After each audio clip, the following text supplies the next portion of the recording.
Okay, well, welcome everyone. Welcome back to several of you who are returning after some sort of period of absence. Great to have you all back in, and also really nice to have people flowing in from clients to join us here. Again, I'm just getting my notes up.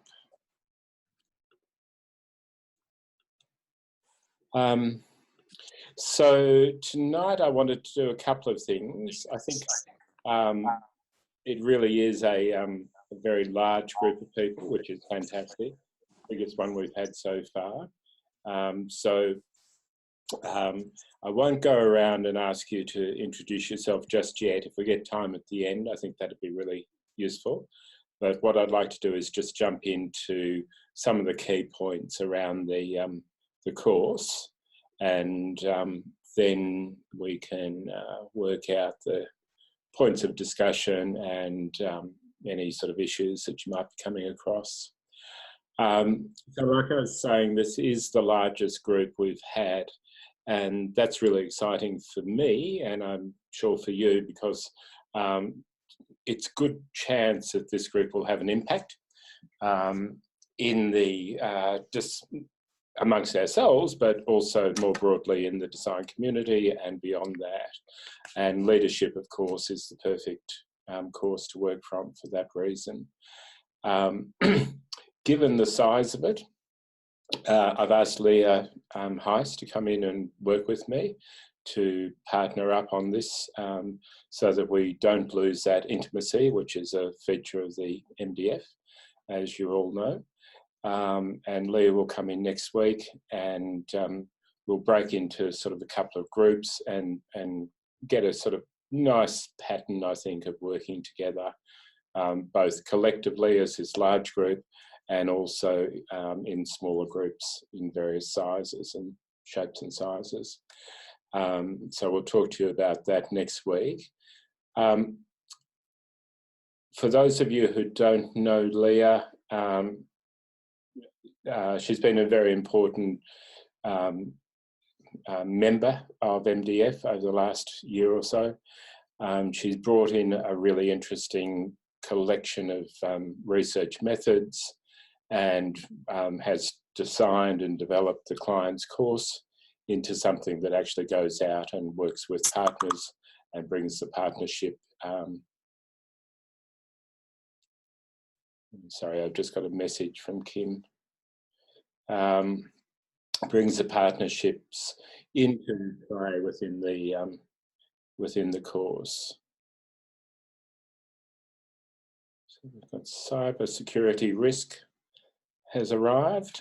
Very good. And Leah also has this very interesting sort of perception of the integration of the material of design as well, and the aesthetic of design as well as the thinking and intellectual side. So I'm sure you'll all be in that. I should say that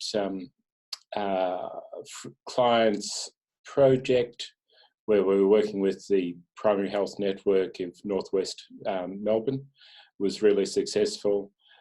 As those of you who are in the group know, we presented recently to them, and they're really impressed with the concepts and the ideas, but maybe more importantly, the process that we delivered to them, the way that you were working through some of those ideas and making them tangible, but also making them really sensible and relevant to the organisation and the people that they work with. And from that, we've got a very strong sense that they will now go to the next stage, which will be to work with them to help build internal capacity within their organisation for human-centred, patient-centred design of all of their services, all the services that they work with. So that's a real win for us, the idea that we can get that sort of thing happening. And again, it sort of points, I think, to the idea that we might have something here that we can take into the community as we work through the leadership code. Progressively, we're moving MDF towards being the equivalent of an MBA, the sort of thing that people use as a way to not only perfect their design, but also to, you know, sort of look at how we can influence and impact on industry and professions across the range. So I think that's important at this early stage to think of that think of what we're doing here in those terms, rather than simply doing a master's. You're actually creating something in the longer term that will be seen as an MBA equivalent or better. But don't say, we can't say that because we have a sensitive MBA people around sometimes. I think the other really key point in leadership to start from is that we are decoupling leadership from management. Okay, so this is not about how to be a better boss. That might come into it. Being a good manager might actually be the thing that you're looking at, but this course is really about leadership rather than management, and leadership operates on several different levels, and it can be very one-to-one. It can be very low level in that sense of being quite direct and influential in one space, or it can move up into the leadership of your organisation. It can be a leadership of a design team, and many of you would be familiar with that. Or it can also be leadership of a thought or an idea that's moving out into the world.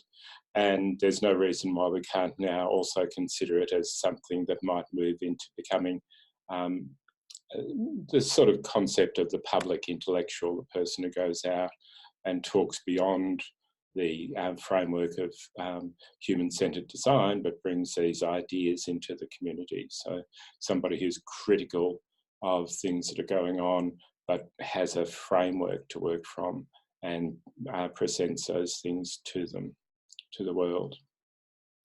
So I guess what I'm trying to do is sort of elevate your understanding of what we're aiming for here. What are the expectations? And so that's not to put the frighteners on. It's actually just to simply say that what we're trying to do is get right into it, get quite deep into the idea of leadership in the contemporary situation.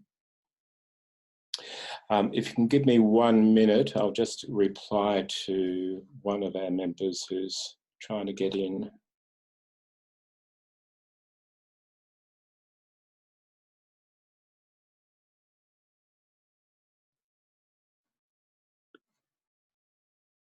No, that's okay.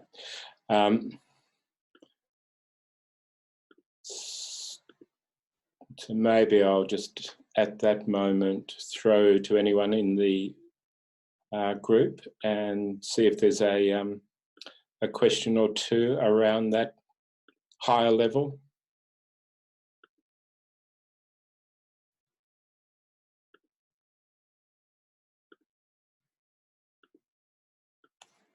Nope.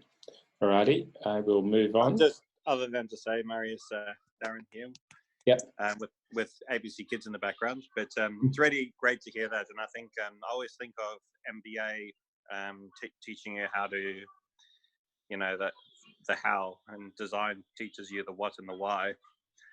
And I think you know, it's about time we're seen in that light rather than as something more specialist. So everyone designs. We should be much better at it as a community and a society.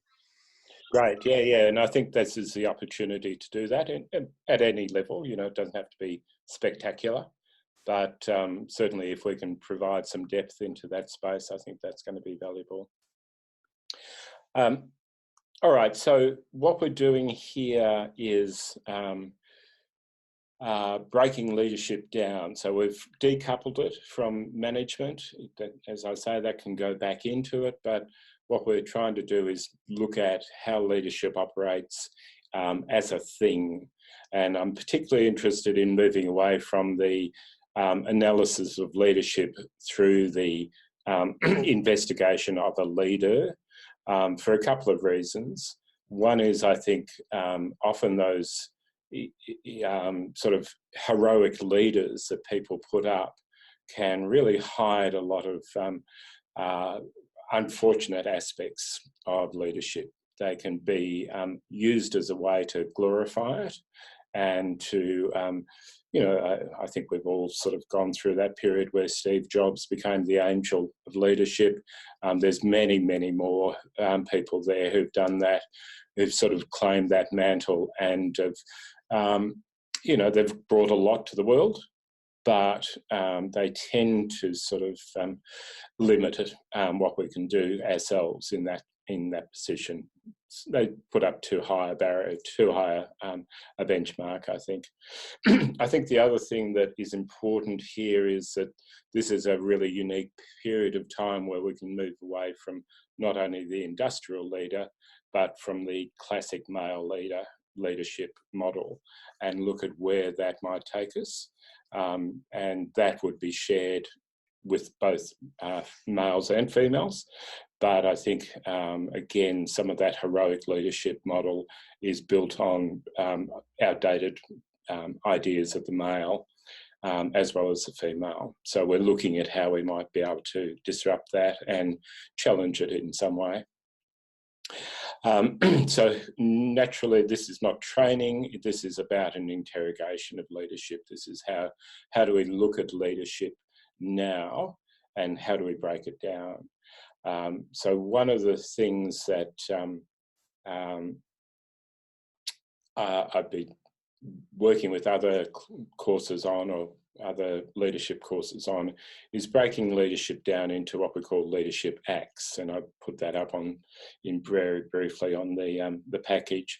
What are the things that make leadership work? What are the functions of leadership? You know, what is it there to do, and how can it do it at any of these levels that we've been thinking about? So obviously leadership's about making decisions and being ultimately responsible for those decisions, about taking risks. It's about sort of setting vision and activating people around those things. But there's a lot of other things, I think, that are really important in leadership. And what I'd encourage you to do over the next 2 weeks is to really deconstruct it into these acts. What are the things that you think are really important? Listening, showing empathy, building safe spaces for people to work, enabling people to do their very best to bring out something in them that may not be there, may not be possible in the standard functions, identifying how to change and where things are capable of changing. Whole range of things, you know, so I don't want to sort of limit you there. I'd like to set up a sort of a dialogue with you so that we can, on Slack, just sort of throw in a few of these ideas. What are the things, small and very large things, that you see that leadership is there to do? And then from that, we might get like a post-it note thing, might get a sense of the patterns that are developing. And so with these leadership acts, we then start to look at what has changed in society, organisations, day-to-day life over the last 10 or 20 years that now needs to be addressed, and new models of leadership designed for the current conditions. And so those conditions, of course, are the things that you know are going on around you because you're actually out there and doing them and prompting them and prodding them in some way.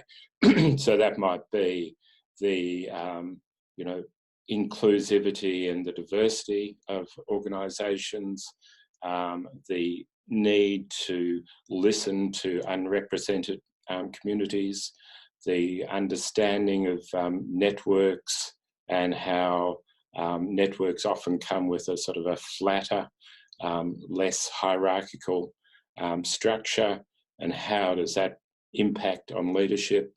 The idea of co-leading rather than heroic leading. Many more of those sort of aspects, which I'm sure you're all aware of. So what we're trying to do is get this sense of a whole collection of leadership acts, and then a whole collection of new conditions that we're working to, and then thinking through, as we do as designers, how do we redesign leadership? What is the new model or models of leadership that we can construct? And not in the sense of building an instruction manual for it, but in the same way as we've done with all our other courses, really bringing it to life, visualising it, making it tangible, understanding how the need to communicate those things is very important, and that we in some ways have the tools to do that. The other point that I think is relevant here and really useful for all of you, despite the fact that some of you are at very different points within the program, that if all of you can see this as a partner to your research project, then you'll be able to do some things in this course which will actually enable other things to happen in the research project. And we will talk to you about that over the time, and you don't have to have that certainly defined at this point, but I think it's useful for that thought to start to bubble in your mind. If you're looking at the research project, you see that it's actually quite small, tight in terms of the amount of time that you have to do it. And so you could get trapped or caught up in trying to do something too big within that space. But by looking at it and then saying, well, or identifying what is it in that research project that requires leadership, and pulling that out and doing that now, you have two advantages. One is that you can do some of the work that leads towards the project. The other is that you can start to sort of build a prototype, if you like, build the sort of routine that might move you into that project. And of course, two courses is far better than one when what you're trying to do is achieve what we were talking about before, which is that impact back into the community. So that's just a signpost at this point. Like I say, we'll talk about that one-on-one, and we'll work with you. Even if you don't have that firm concept of the research project, we'll work with you about ways to get to that through this course as well. So then on to some of the pragmatics, and these are really just sort of giving you a bit of a feel for, I guess, the change from previous courses into what you'll be doing here. The standard patterns still exist. We'll have the packages, we'll have the weekly Zoom sessions, and the interaction on Slack. That'll be constant. But what we will do here,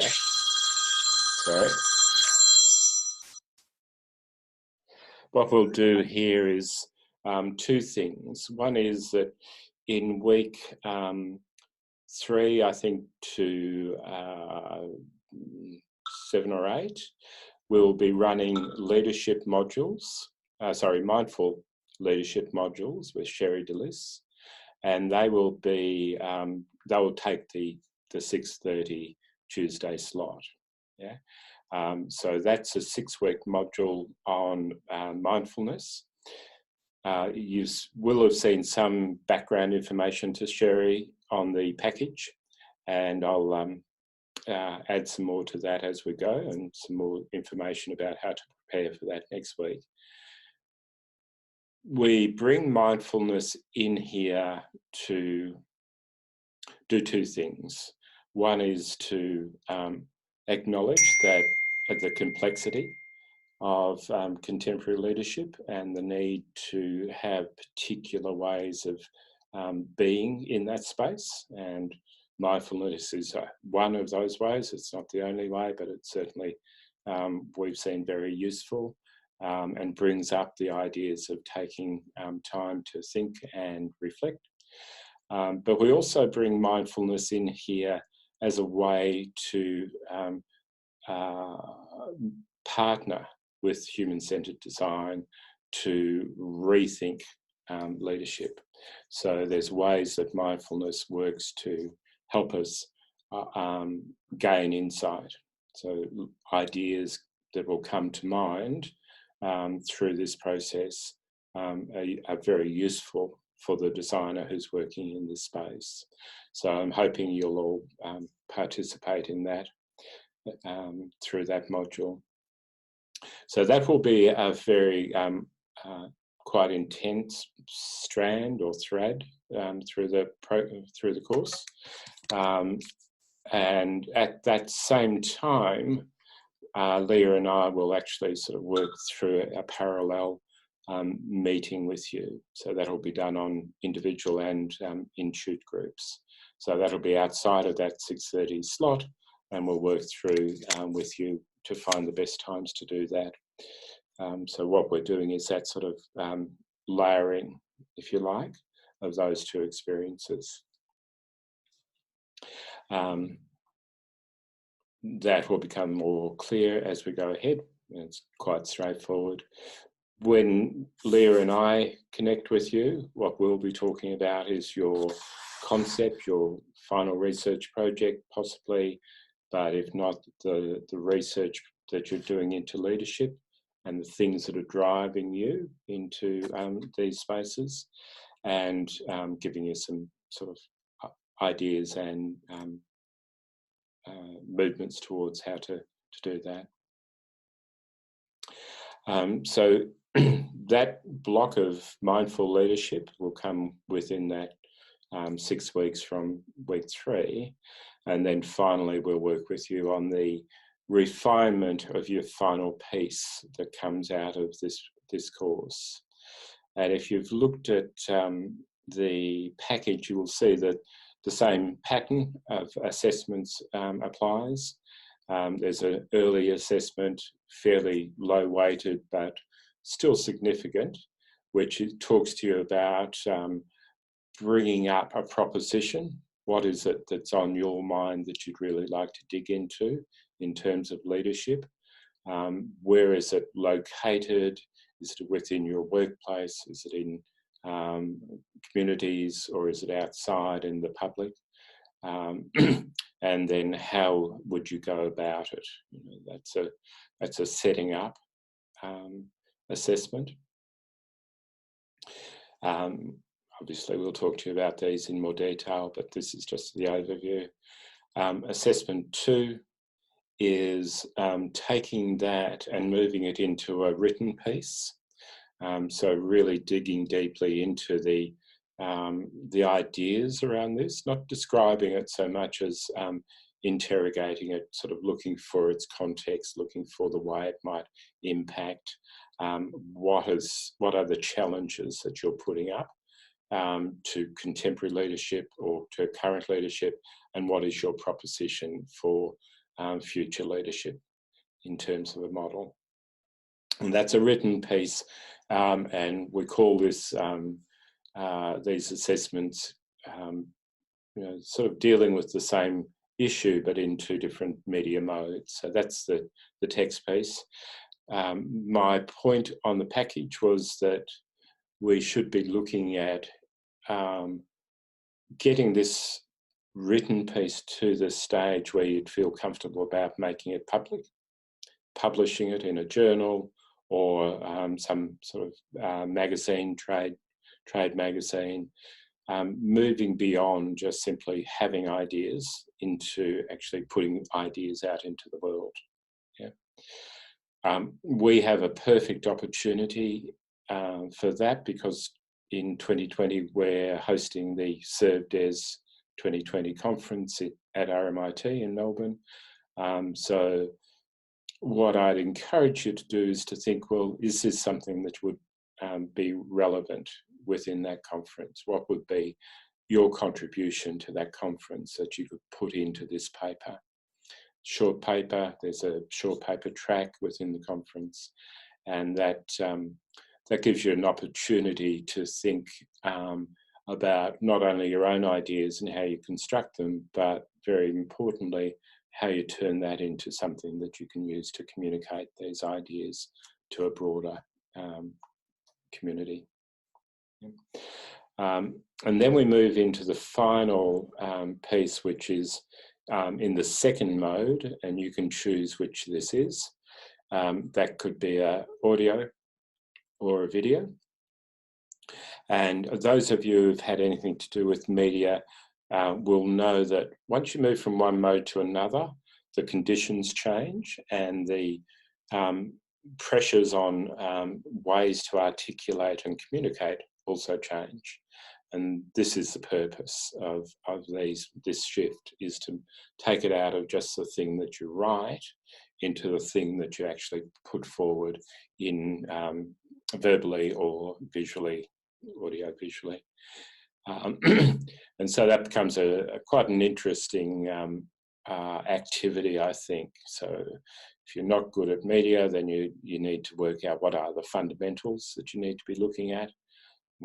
Clearly, we're not talking about high-level media production, but we're looking at the intelligence behind how you communicate complex ideas,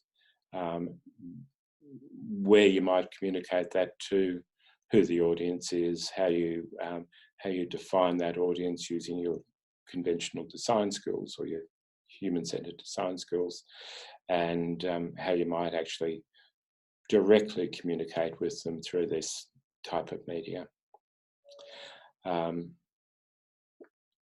So that's where we're heading. Probably seems pretty wild at this stage, but I think you'll find that actually by getting into it and moving through it, it'll become quite enjoyable as well as challenging. So at that point, wild is exciting. Let's open it up to discussion. And any issues that I may not have, or I might have glossed over, that you'd like to add clarity to. Have you got timing for the assignments, Marius? I don't know if I missed that in the package, but it had the assignments, but yeah. Yeah, it will be similar timing to the regular courses. I've got that on Canvas, but we're still going through the final approval process with that. So A1 would be in your first 4 to 5 weeks. A2 will be coming in sort of week 9, 10, and A3 can normally around week 12, 13. We have at various points varied those, but I think you'd be looking at that sort of quite early stage for your abstract, getting something down. And again, of course, this is not holding you to that. If you write an abstract and then by the end of writing your abstract, you think, oh, well, actually, that's not what I want to do. There's no reason not to change that. But you do need to negotiate that change with us. Your paper is benefited from having a bit of a lead-in time because you'll need to have some literature that you work to, as you've probably done in context and elsewhere. So think about the writing and the thinking that you might have come across previously that would be really valuable here, whether it's academic or more popular, that's fine. More than happy to have, Harvard Business Review articles in here because it's really relevant to the opening up of new leadership models, and there'll be others. There'll be McKinsey and various other sort of journals that are really in this same space. So go out and have a look for those. And then, of course, the idea of giving you the heads up on the final piece is to say, well, if you're not familiar with media and recording audio or video, start testing now. Yeah, do some really rough tests of how that might work, so that you can feel confident that when you come back into it, you've got the techniques ready to go. Just one point that comes in there, a number of people over the last few years have used interviews with others as a way of constructing this. So interviews with designers, leaders, people who are working in particular sectors. So if that's the thing that you want to do, and if you can see some value in talking to those people now and then expanding on that later in your project, certainly do that. That, of course, just brings in the idea of ethics coverage, and we'll go through that at a later point.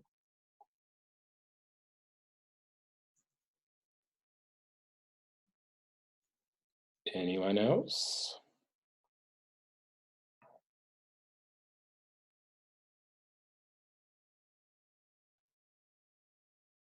Stunned.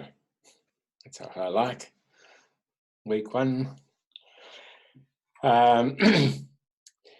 I guess one thing that I'd really like to highlight in this space is, given that we're running mindful leadership as a sort of mini intensive within the course, that will be a different experience, but it will be enhanced by all of you turning up and being able to be participants in it rather than just listening to it. Sherry, as you'll find, is a very engaging presenter, but she requires you to do a number of exercises, and some of those exercises are done live at the time. One of them particularly is that I don't know whether you've come across this concept, but the sort of dyad conversation between two people. And so we do need large numbers of people to turn up, so each of you get that opportunity to experience it. So whereas we've been a little bit sort of flexible with participation, what I'd really appreciate is constant and regular participation throughout this, that module particularly, but beyond that as well. So if there is a genuine reason that you can't turn up, obviously that's fine. But if that is just a preference on your part, what I'd ask you to do is actually put that aside and consider a responsibility to your partners within the course.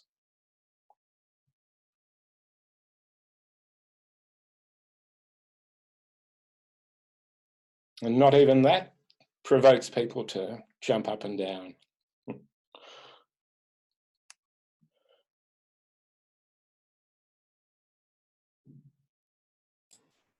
I'll ask a question for you, Marius. Thank you very much. Could you provide some examples of the types of media approaches that previous students have used for the A3?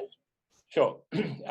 So a couple of interview ones. Lucy West in the early one did a very broad range suite of interviews with designers around the world who she connected with and interviewed on Skype or Zoom, and talking about specific issues of leadership. Yeah, so she wasn't talking about design so much as how these people operate as leaders of ideas, leaders of design movements around the world, and what would come from that. And I'll put up a segment of that from Lucy's work. It was a massive piece of work, and I'm not encouraging you to do this scale, But what was interesting, particularly in A3, was the fact that having done that, Lucy was prepared to shift her concept of leadership. So in her reflection, she could see that what people were telling her was really quite different to what her perceptions of leadership was in the first instance. And she made a point of that. So her ability to not only negotiate those interviews and do them, and to do them in a way that was acting as a peer with these people rather than as a student interviewing an elder, for example, was really impressive. But most impressive was the fact that she was able to pull out of that a reflection that said, okay, now I see what I may have thought I was looking at is different to what I am looking at. Similarly,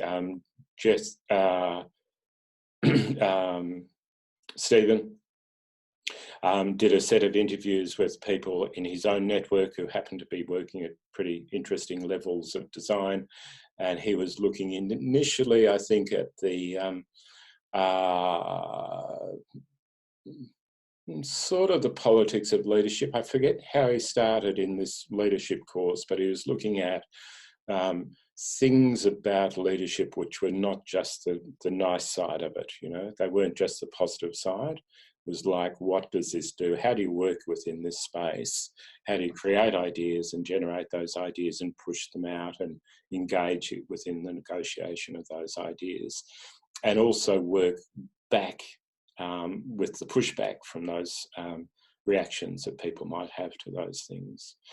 So that his was a really interesting piece because he did quite an extensive range of interviews, and that then led him to understand what he was trying to get at with his final research project, which really was the politics of leadership in this space.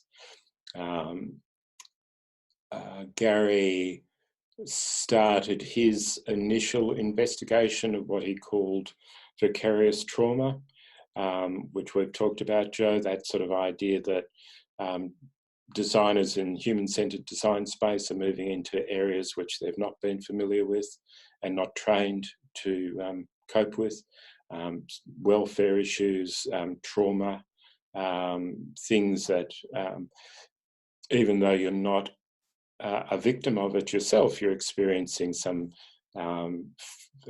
pushback from it or some effect from it. So he was looking at the initial stages of that inquiry and how that might be seen through a leadership lens, and then took that into his research project, where he established a sort of a dialogue, I guess, around that particular thing with designers and interrogated it further. Joni comes from a communication design background and is really interesting, and it might be useful for those of you from more conventional design background. She was looking at what is the impact but also the value of human-centred design back into that communication design area. So her leadership was to actually raise that with her origin discipline, if you like, and to sort of work through from the person who's a native from that discipline to work through how to communicate how designers working in that space might be able to actually expand their view. And that's been a fairly common thing with a number of people. Brian also did it with branding. Daniel's done it with sort of advertising and branding, and others have done it with interior design or architecture, sort of setting up a challenge to the discipline, but looking for the people within that discipline who are also setting out those challenges and how they might be going about them. So there's they're just a number of them, but I guess there is a little bit of a sense of that diversity that doesn't have to be a particular media style. It doesn't have to be an interview, and it doesn't have to be about going out. It can be coming back into your own design arena or organisational arena. Marius, just a question from me. It sounds like from what you're saying that we can take a fairly wide interpretation of the type of leadership as long as it's design leadership. So I'm curious because there's a particular topic that's interesting to me. But before I get too emotionally attached to it, I just wanted to check: is there some flexibility, or are you kind of going to come through with a theme that you'd like us to use to set some parameters around ourselves? The only parameters really are how relevant it is to you and how appropriate it might be to your further investigation. So in terms of leadership, it's about the impact that design might have on leadership rather than just simply the design leadership or the leadership of designers.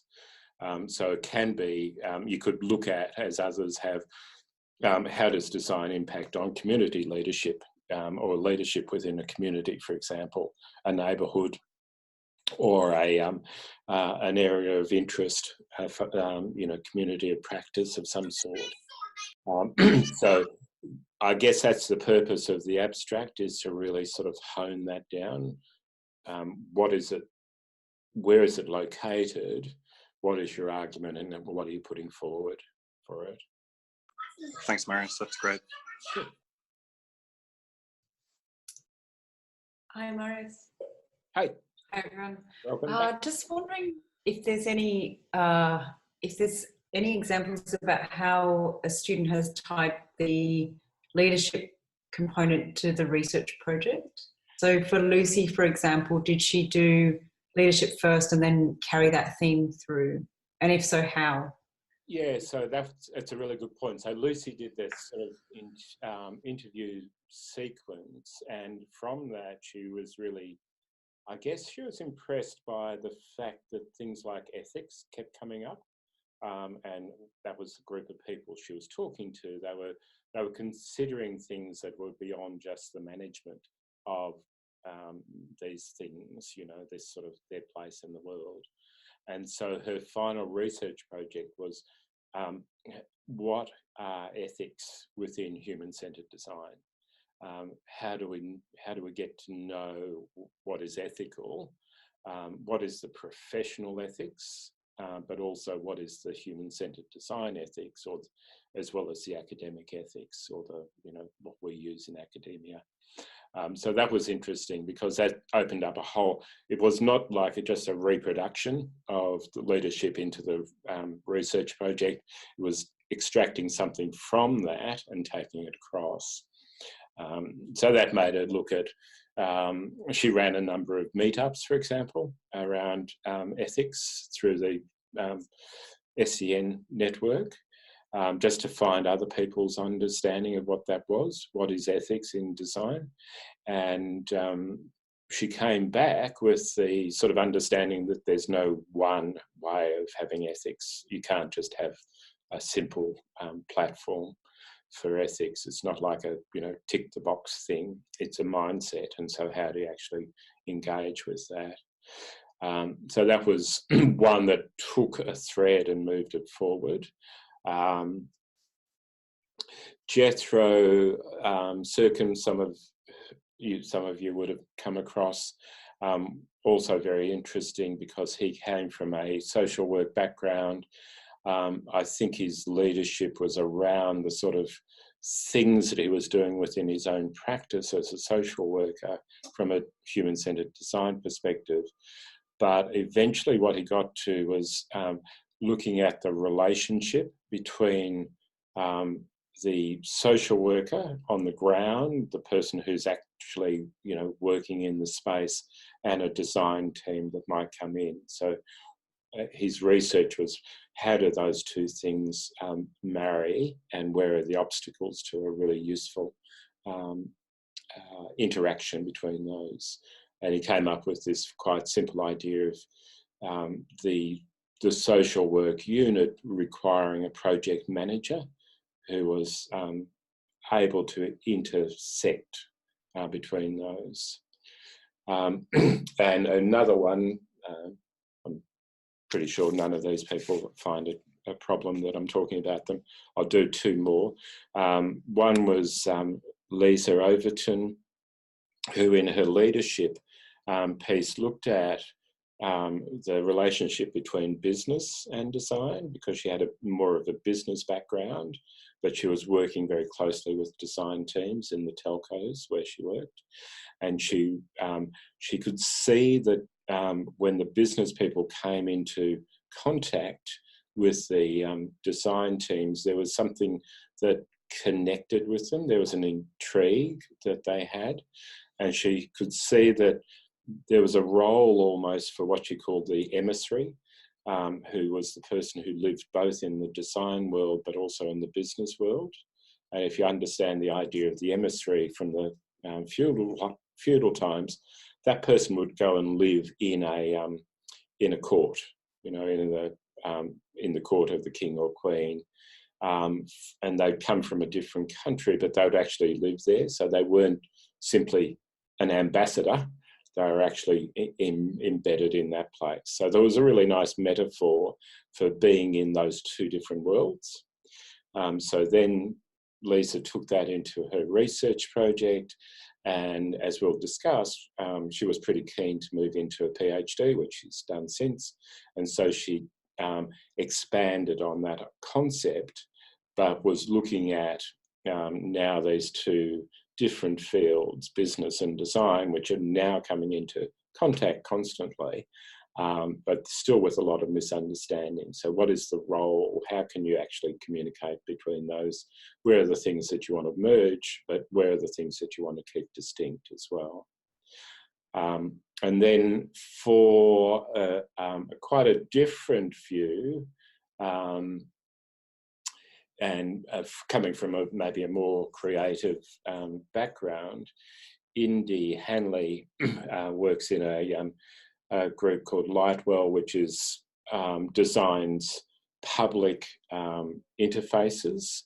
So maybe things within museums, interpretive signage and digital interfaces that help people understand what the museum collection is, or it might be a public artwork, or something a little bit more sort of radically oriented. I'm not entirely sure what her leadership project was, but it was that sort of thing of saying, okay, well, what do I do as a creative who's now tapping into human-centered design? And she took that then into her research project and said, well, I'll look at how we could change the perception of the audience in the eyes of the makers and the museum curators. Yeah, so not necessarily going out into the that field of the customer and looking at them, but looking at the people who actually provide, create, make, and deliver those interpretive pieces and those sort of public pieces. Does that sort of give you a feel for it? Yeah, great. Thank you.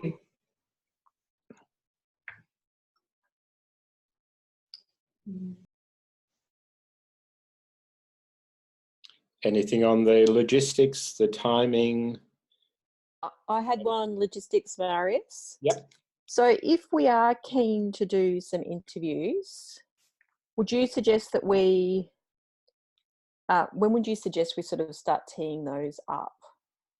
Early, just simply because you'll find that, you know, people have different schedules and sometimes it's hard to lock them in, and you might need to have alternatives, so, you know, a plan B.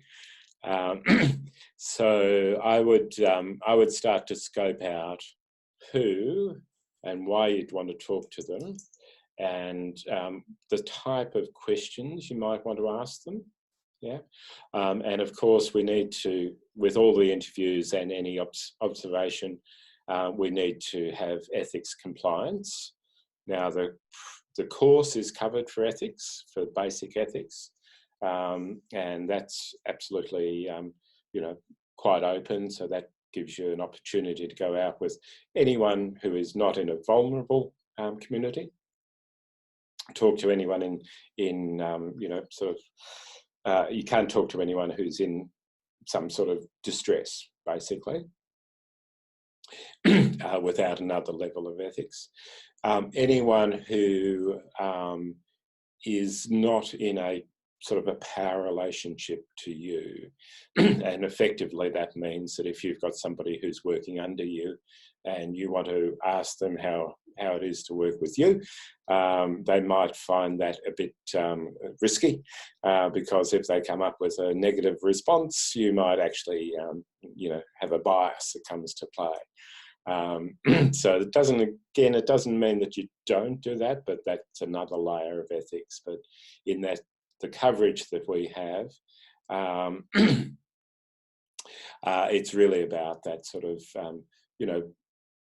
identifying people that are not going to be impacted by you talking to them badly, and giving them a very clear sense of what it is that they're getting into and what you're going to do with that material, whether it's going to be published with their name or anonymous, where it's going to be published, how it's going to be used, etc.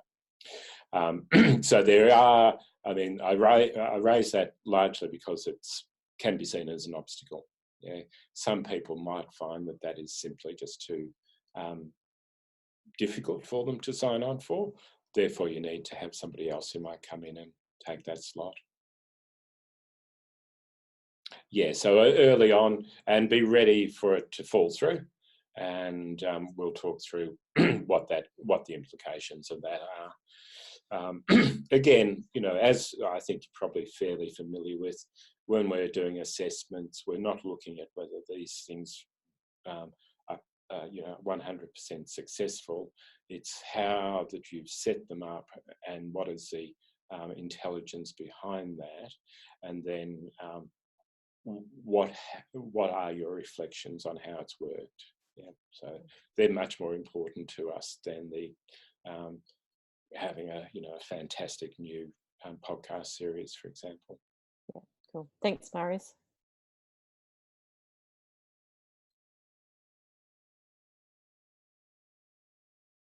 Cool. Hi, Marius. Yeah. Sorry. Is it the same for working? I'll just read what I just wrote. Is it the same for interviewing someone who's in a high position at your work? Would that also have a problem?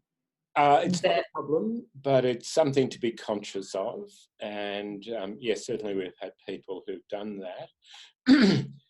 What we would do is talk to you about that experience and what you're aiming to get out of it, and whether there were alternatives that might be easier for you. But if that's not the case, then it's simply a matter of making sure that all your structural foundations are in place. Yeah, so that clearly they're not going to reveal something to you that you would then expose to the world. And equally, you wouldn't be putting them on the spot. What you'd be doing is trying to frame your questions in a way that drew out the information that you're keen to get, but not put them under pressure. Interestingly, it's a touchy subject, as I'm sure you're aware. Somebody in a superior position might look like they have a skin of steel, but in fact they can often be very sensitive, and they can often sort of think that what you're trying to do is expose them or find something out about what they do. So we do have to be equally careful with people who seem to be in a superior position. And so it's sensitivity, negotiation, being very transparent about what you want, and being very open about the fact that they have the opportunity to withdraw under the ethics agreement, and that can be done before you get to that point of actually publishing.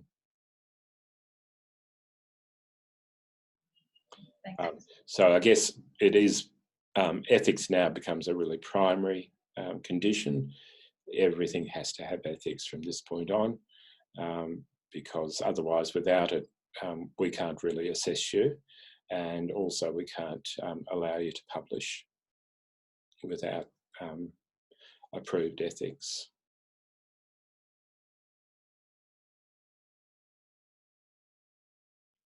There's a little bit of chat going on. Let me just have a look.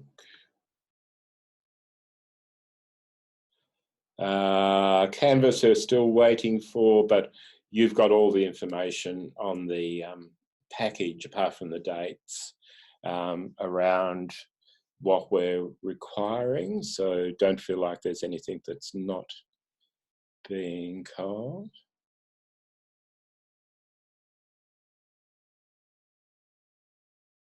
ABC Kids. I'm not entirely sure how that's got into the chat. I have a question, Marius. Yeah, sure. I think you said this earlier, but I'm just wanting to clarify. Were you going to schedule some time with either yourself or Leah, scheduling time with each of us individually to kind of sort of be thinking partners as we work through our ideas? Yeah, absolutely. Yep. And we'll do that. We won't do it immediately. We'll give you a bit of time to think through some of the concept work.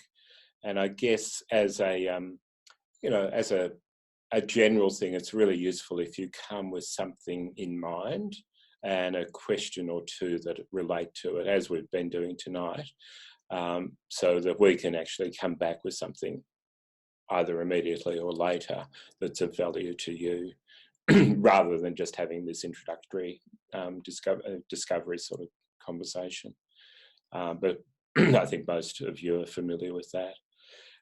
So this is sort of, it breaks down from the big class into tute groups and then the one-on-ones, and that moves through into a pattern that we use in the research project as well.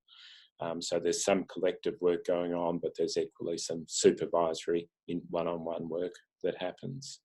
And clearly from the examples I've given, there's a point at which it doesn't make a lot of sense to do the generic discussion when each of you has something very specific that you're working on.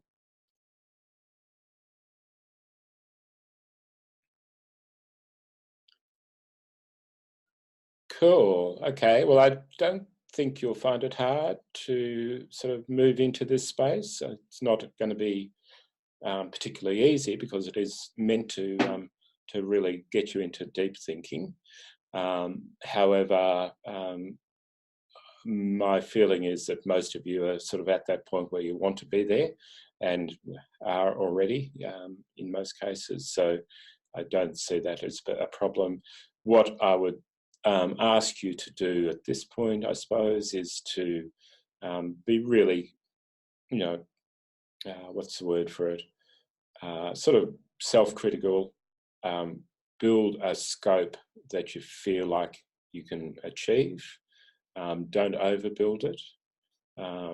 Look for the quality of the thinking rather than the quantity, and certainly look for the, if you're doing interviews or if you're doing some literature, look for the things that are really going to point you in the right direction rather than the scattergun approach.